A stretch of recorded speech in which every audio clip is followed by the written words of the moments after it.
Assalamualaikum warahmatullahi wabarakatuh. Perkenalkan, saya Dinda Agda Amelia dengan NIM 21050974046 dari Pendidikan Teknologi Informasi. Di sini saya akan mempresentasikan sebuah materi yaitu web server dan DNS server. Dan akan dilanjutkan dengan praktikum menggunakan Cisco Packet Tracer. Web server. Web server adalah perangkat lunak yang berfungsi sebagai penerima permintaan yang dikirimkan melalui browser, kemudian memberikan tanggapan permintaan dalam bentuk halaman situs web atau lebih umumnya di dalam dokumen HTML. Web server ini mempunyai dua pengertian yang berbeda, yaitu sebagai bagian dari perangkat keras atau hardware maupun sebagai bagian dari perangkat lunak atau software. Nah, sebagai web server sebagai hardware ini bertugas menjadi tempat penyimpanan skrip, gambar maupun konten halaman pada website. Nah, sedangkan web server sebagai software atau perangkat lunak itu sebagai perangkat lunak yang melayani permintaan dari browser. Tugas web server adalah mengatur semua komunikasi yang terjadi antara browser dengan server untuk memproses sebuah website. Selain itu, fungsi web server adalah sebagai komunikasi penghubung dengan situs web, memproses HTTP request yang dikirimkan oleh browser, membersihkan penyimpanan, cache, dan modul yang tidak terpakai, serta melakukan pemeriksaan keamanan terhadap HTTP request yang akan dikirimkan ke browser. Nah, produk web server ini ada beberapa ya, ada Apache, ada Nginx, ada IIS, dan ada Lightspeed Web Server. Nah, jika kalian ketahui bahwa ternyata produk web server yang paling banyak digunakan ialah Apache dengan persentase pemakaian 48,5%. Jadi Apache itu merupakan yang paling banyak dipakai karena kan Apache ini pengaturannya lebih mudah. Selain itu juga open source dan komunikasinya yang sangat besar. Nah, ada beberapa istilah yang kalian harus ketahui pada saat memahami dan mempelajari materi web server ini. Yang pertama ada HTML, yaitu singkatan dari Hypertext Markup Language. Nah, disebut markup ini karena dalam HTML text dapat menjadi link yang dapat berpindah ke halaman lain dengan mengklik link tersebut. Nah, selain itu juga HTML merupakan bahasa dasar pembuatan web. Jadi untuk pembuatan web dasarnya itu juga mengerti bahasa HTML ya. Selanjutnya ada HTTP, yaitu kepanjangan singkatan dari Hypertext Transfer Protocol, yaitu seperangkat aturan untuk mentransfer file berupa teks, gambar, suara, video, dan semua file multimedia lainnya di www. World Wide Web. Lalu ada HTTPS, yaitu Hypertext Transfer Protocol Secure. Adalah versi aman dari HTTP yang dilapisi oleh SSL atau TLS, yaitu sebagai protokol komunikasi data di www. Nah, dengan protokol HTTPS ini memungkinkan komunikasi data antara web client dengan web server ini terenkripsi. Lalu kita masuk ke DNS. DNS server, yaitu Domain Name Server, adalah sebuah sistem yang menghubungkan Uniform Research Locator atau URL dengan Internet Protocol Address atau IP address. Nah, ketika kita ingin mengunjungi sebuah website, kita harus mengetikkan alamat IP website tersebut kayak 192 sekian sekian sekian.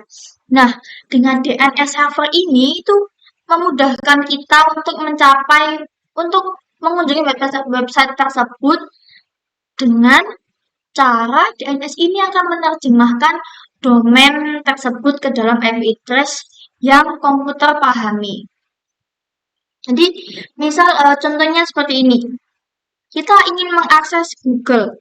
Nah, kita kan tidak mungkin kayak mengetik di address barnya itu 172 titik sekian sekian sekian gitu kan. Nah, jadi kita cukup untuk menuliskan saja google.com, itu akan langsung disalurkan mengunjungi di seperti itu. Lalu fungsi DNS. Yang pertama ialah meminta informasi IP address sebuah website berdasarkan nama domain.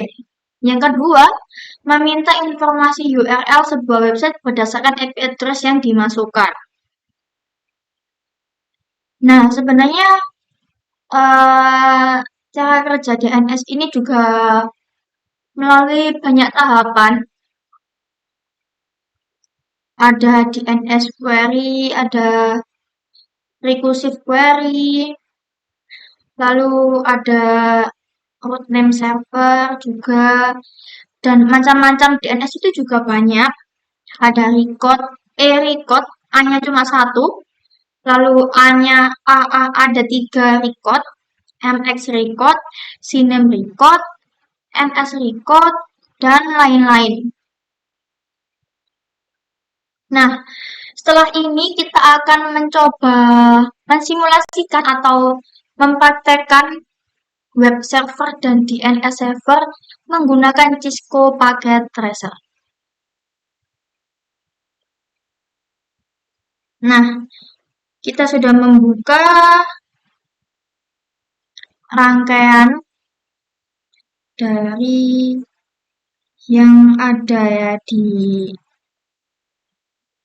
web server ya.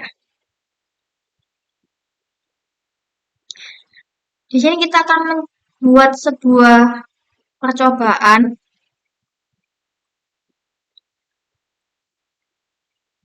Nah, ini kan kalau kita ketahui ini adalah rangkaian yang disambung-sambung dari materi subnetting, routing statik, dinamis, dan juga DHCP dan wireless.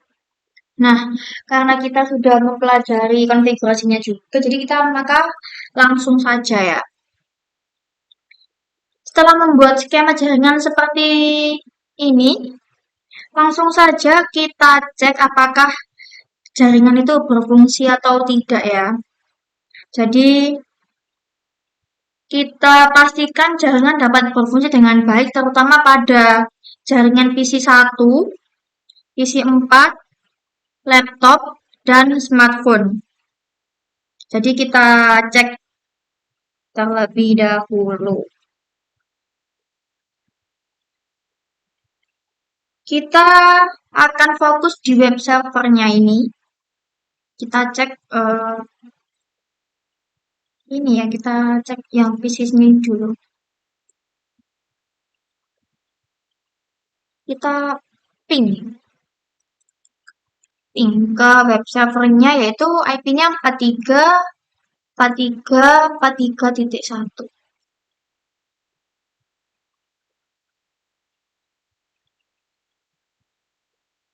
Nah, sudah berfungsi, sudah terhubung. Kita lanjut ke PC 4. Kita sama juga, kita ping 43.43.43.1. aman. Selain itu di laptop pin 434343.1. Aman juga ya. Nah, yang terakhir di smartphone pin 434343.1. Oke, setelah semua jaringan ini berhasil tersambung dengan web server, ya, di PC1, PC4, PC, laptop, dan smartphone, langsung saja kita pergi ke web server. Kita buka di service. Ini kita edit di file index HTML. Kita buka. Nah, ini kita masukkan atau kita isi sesuai yang ada di perintah ya, yang di arahannya Pak Agus itu. Sebelum seperti ini, kalau kita, astagfirullah.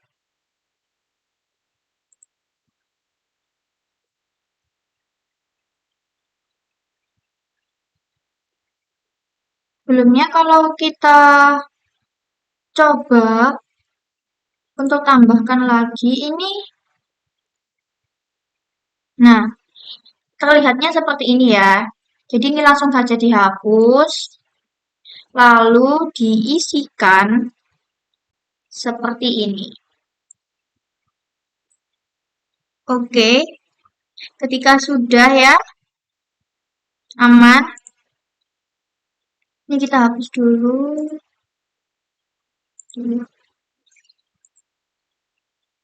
Ketika sudah, lalu pada PC1 dan laptop, buka aplikasi web server pada buka aplikasi web browser pada tab desktop, lalu jalankan URL-nya. Jadi kita coba masuk ke PC1.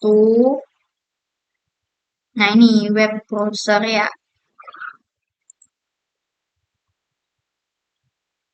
Lalu ini kita ketik 43.43.43.1. Nah, sudah aman. Ini tadi yang ada di indeks HTML-nya yang di web server tadi ya. Lalu kita coba juga di laptop. Kita pergi ke web browser. Nah, 434343.1. Dan muncul juga. Jadi, berhasil kita telah menampilkan browser dari PC1 dan laptop yang mengakses ke web server.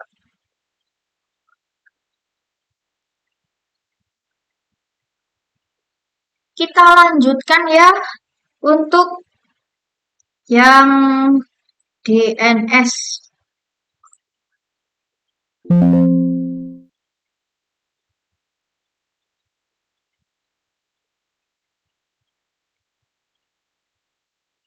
Ini adalah sebuah skema jaringan ya,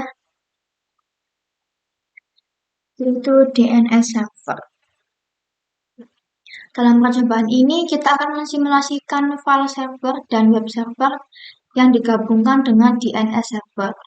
Nah, DNS server ini seperti yang di awal berfungsi untuk mentranslasikan IP address menjadi alamat domain yang lebih manusiawi. Istilahnya itu yang lebih gampang dan mudah dipahami.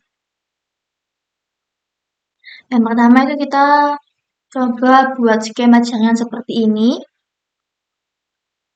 Lalu, kan kita tadi sudah cek kan ya.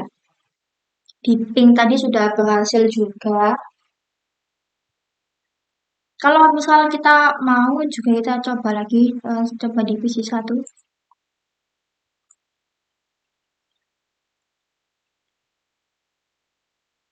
Ini kan sebelum itu ini kan DNS ya, jadi kita tambahkan juga server PT, kita tuliskan DNS server.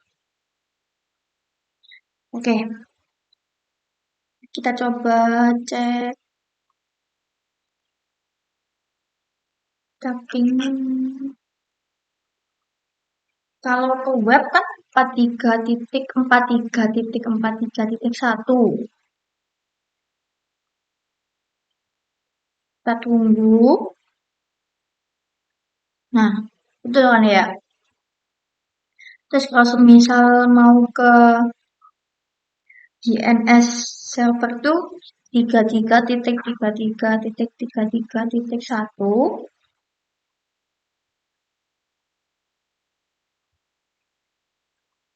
Nah, jadi sudah aman ya.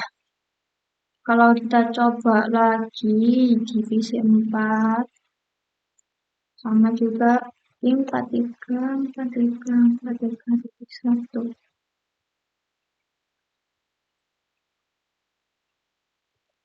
Ping 33.33. Nah, oke, aman. Di laptop ping 43.43.1. Aman ya. Lalu ping 33. Oke. Nah, aman ya teman-teman. Lalu kita pergi ke DNS server. Kita buka service. Nah, ini kita buka yang DNS.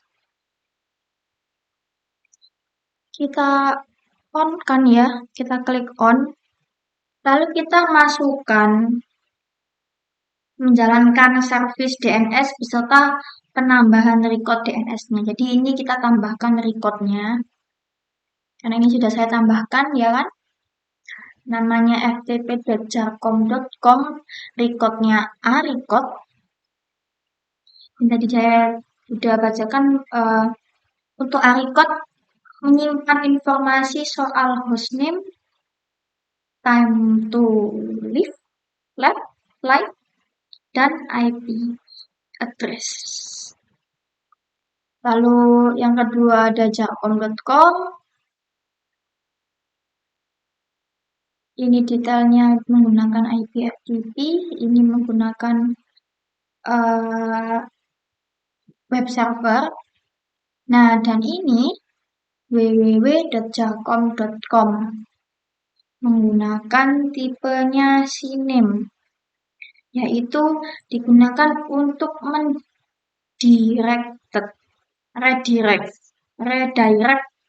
domain atau subdomain ke sebuah IP address. Nah, lewat fungsi satu ini, kita tidak perlu memperbarui DNS record.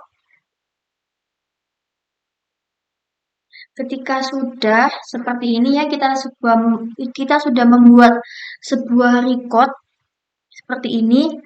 Lalu pada PC 1 dan laptop, kita jalankan perintah nslookup. Kita mencoba nslookup jarcom.com.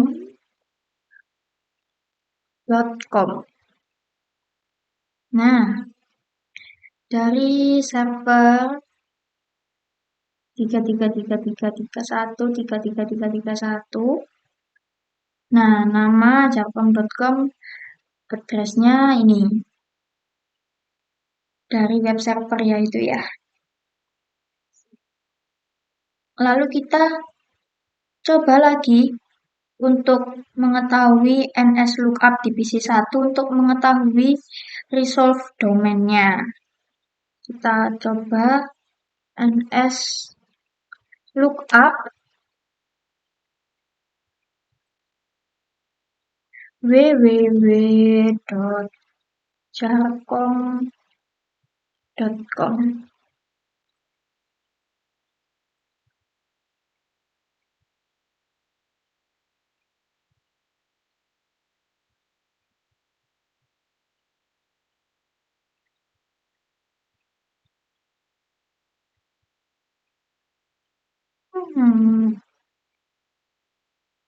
Oh, salah, kurang satu ww-nya.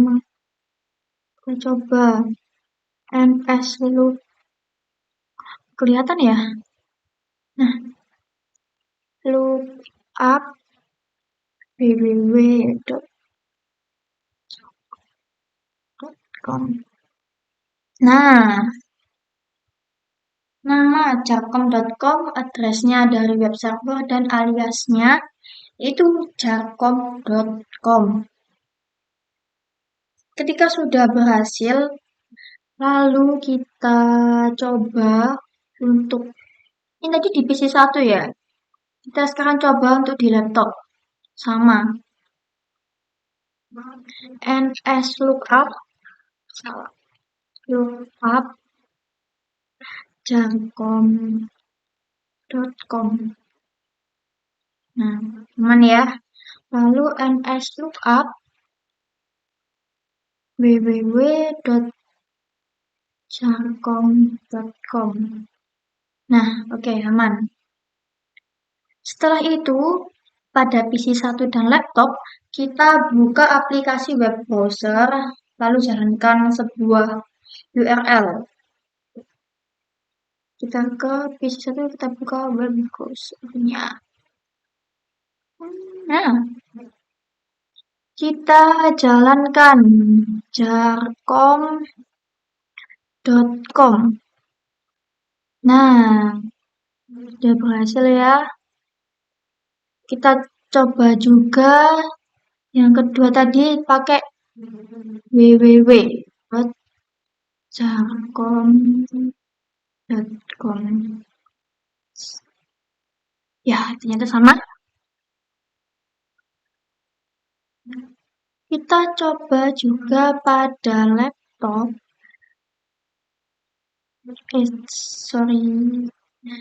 Di web. Nah, jarkom.com, betul. Lalu yang kedua tadi www.jarkom.com. Nah, sudah. Jadi ini berhasil ya. Maka tampilannya juga keluar seperti yang sama di web server yang pertama tadi. Lalu kita coba lagi untuk menjalankan di PC1 sama. Kita menjalankan ns lookup untuk mengetahui resolve domain ftp.jarkom.com. Jadi kita langsung klik aja ns lookup ftp.jarkom.com. Nah, address-nya 43.43.43.2 ini dari FTP servernya.